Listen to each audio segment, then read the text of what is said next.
Ngayong araw mga kuys, magluluto naman tayo ngayon ng sobrang basic at sobrang dali na nilagang ribs ng baboy na lalagyan natin ng may medyo kakaiba pero sa iba hindi naman mga kuys.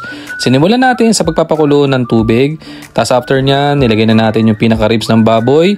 Dahan-dahan natin nilagay yan mga kuys, tapos after nyan pakukulan lang natin siguro ng mga 30 to 45 minutes yan kasi ribs lang yan.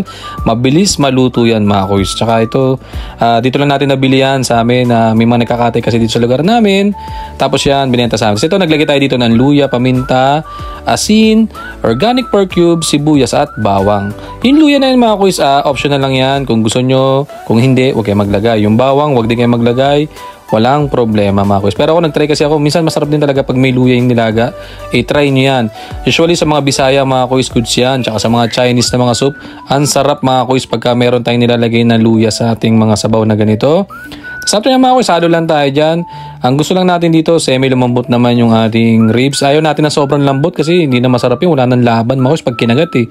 Ang gusto natin pag yung kinagat natin, yung pumapalag-palag. Naglagay na tayo dyan ng ating patatas mga kuys. Sinunod natin dito yung saging saba. Hindi ko alam kung lahat naglalagay ng ganyan pero para sa atin, try natin minsan to.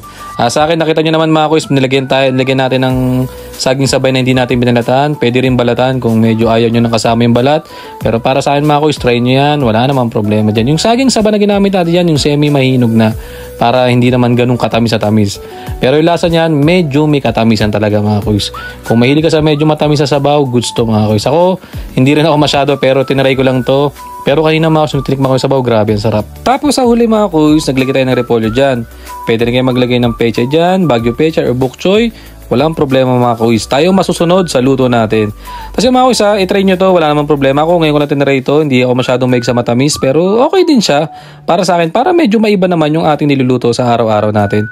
Para sa akin mga kuys pag yung luto nyo, walang kwento, walang kwenta. Ito mga kuys, luto tayo ng sobrang basic at sobrang dali na nilagang ribs ng baboy na nilagyan natin ng kung ano-ano. Tara mga kuys, kain. Salamat!